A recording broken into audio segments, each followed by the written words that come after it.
அதிகாரம் 8.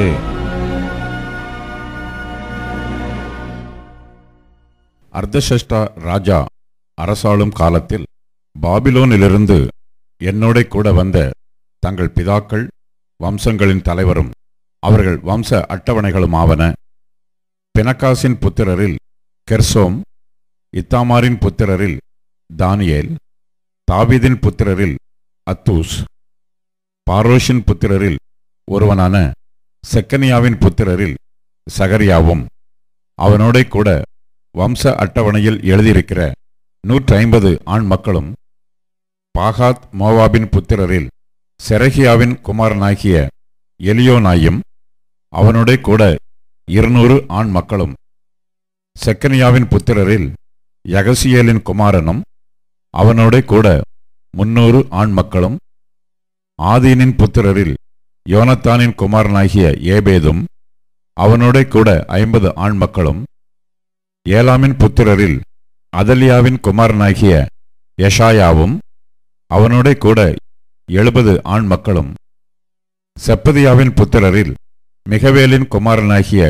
செப்பதியாவும் அவனோட கூட 80 ஆண் மக்களும், யோவாபின் புத்திரரில் எகியேலின் குமாரனாகிய ஒபதியாவும் அவனோட கூட 218 ஆண் மக்களும், செலோமித்தின் புத்திரரில் யொசுபியாவின் குமாரனும் அவனோட கூட 160 ஆண் மக்களும், பெயாயின் புத்திரரில் பெயாயின் குமாரனாகிய சகரியாவும் அவனோட கூட 28 ஆண் மக்களும், அஸ்காதின் புத்திரரில் காத்தானின் குமாரனாகிய யோகனானும் அவனோட கூட 110 ஆண் மக்களும், அதோனிகாமின் கடைசி புத்திரரான எலிபேலேத், ஏயல், சமாயா என்னும் நாமங்கள் உள்ளவர்களும் அவர்களோட கூட 60 ஆண் மக்களும், பிக்வாயின் புத்திரரில் ஊத்தாயும் சபூதும் அவர்களோட கூட 70 ஆண் மக்களுமே.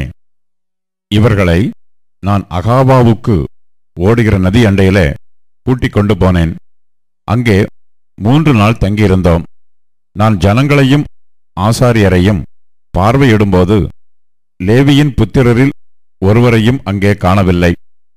ஆகையால் நான் Eliezer, Ariel, சமாயா, Elnathan, Jarib, Elnathan, Nathan, சகரியா, மிசுல்லாம் என்னும் தலைவரையும், யோயாரிப், எல்நாத்தான் என்னும் புத்திமான்களையும் அழைப்பித்து, கசிப்பியா என்னும் ஸ்தலத்தில் இருக்கிற தலைவனாகிய இத்தோவிடத்திற்கு செய்தி கொண்டு போக அவர்களுக்கு கற்பித்து, நமது தேவனுடைய ஆலயத்து பணிவிடைக்காரரை எங்களிடத்திற்கு அழைத்து வரும்படி அவர்கள் கசிப்பியா என்னும் ஸ்தலத்தில் இருக்கிற தங்கள் சகோதரனாகிய இத்தோவுக்கும் நிதனீமியருக்கும் சொல்ல வேண்டிய வார்த்தைகளை சொல்லிக் கொடுத்தேன்.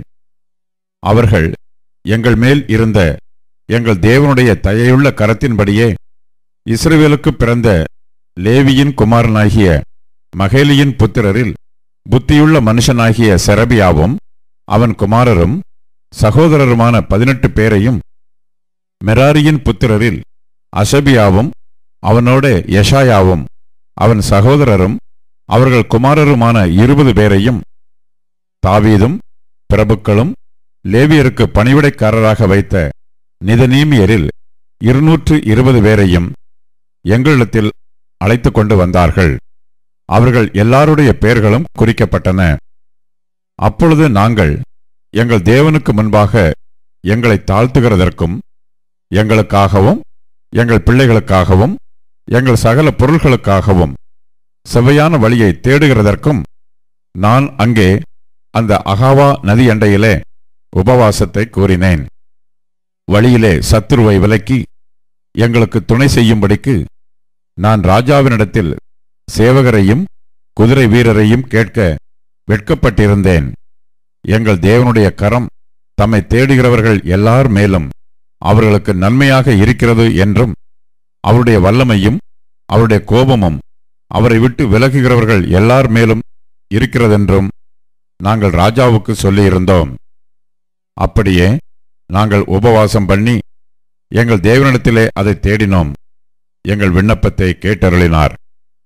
பின்பு நான் ஆசாரியரின் தலைவரிலே 12 பேராகிய செரபியாவையும் அஷ்பியாவையும் அவர்கள் சகோதரரிலே 10 பேரையும் பிரித்தெடுத்து, ராஜாவும் அவருடைய ஆலோசனைக்காரரும் அவருடைய பிரபுக்களும் அங்கே இருந்த சகல இஸ்ரவேலரும் எங்கள் தேவனுடைய ஆலயத்துக்கென்று எடுத்துக் கொடுத்த காணிக்கையாகிய வெள்ளியையும் பொன்னையும் பனிமுட்டுகளையும் அவர்களிடத்தில் நிறுத்துக் கொடுத்தேன்.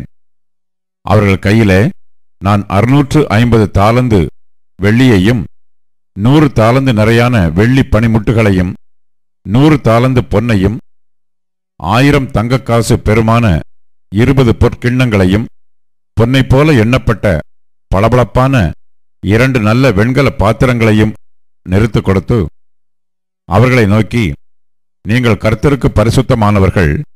இந்த பனிமுட்டுகளும் உங்கள் பிதாக்களுடைய தேவனாகிய கர்த்தருக்கு மன உற்சாகமாய் செலுத்தப்பட்ட இந்த வெள்ளியும் இந்த பொன்னும் பரிசுத்தமானவைகள். நீங்கள் அதை எருசலேமில் இருக்கிற தேவனுடைய ஆலயத்தின் அறைகளில் ஆசாரியர் லேவியருடைய பிரபுக்களுக்கும் இஸ்ரவேலுடைய வம்சத் தலைவர்களுக்கும் முன்பாக நிறுத்து ஒப்புவிக்க மட்டும் விழிப்பாயிருந்து அதை காத்துக்கொள்ளுங்கள் என்றேன். அப்படியே அந்த ஆசாரியரும் லேவியரும் அந்த வெள்ளியையும் பொன்னையும் பனிமுட்டுகளையும் எருசலேமில் இருக்கிற எங்கள் தேவனுடைய ஆலயத்துக்கு கொண்டு போகும்படிக்கு நிறுத்து வாங்கிக் கொண்டார்கள்.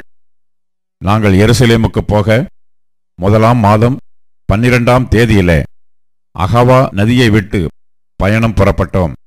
எங்கள் தேவனுடைய கரம் எங்கள் மேல் இருந்து வழியிலே சத்துருவின் கைக்கும் பதிவிரிக்கிறவர்களின் கைக்கும் எங்களை தப்புவித்தது.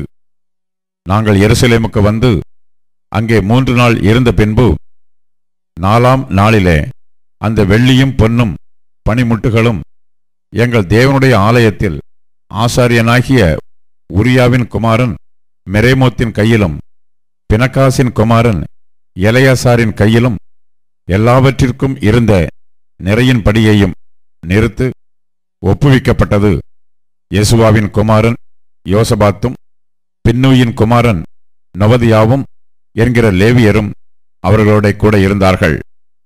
அந்த நிறையெல்லாம் அக்காலத்தில் எழுதப்பட்டது. சிறைப்பட்டு மீண்டவர்கள் இஸ்ரவேலின் தேவனுக்கு சர்வாங்க தகன பலிகளாக இஸ்ரவேல் அனைத்து நிமித்தம் 12 காளைகளையும் 96 ஆட்டுக்கடாக்களையும் 77 ஆட்டுக்குட்டிகளையும் பாவ நிவாரணத்துக்காக 12 வெள்ளாட்டு கடாக்களையும் பலியிட்டு அவையெல்லாம் கர்த்தருக்கு சர்வாங்க தகன பலியாக செலுத்தினார்கள்.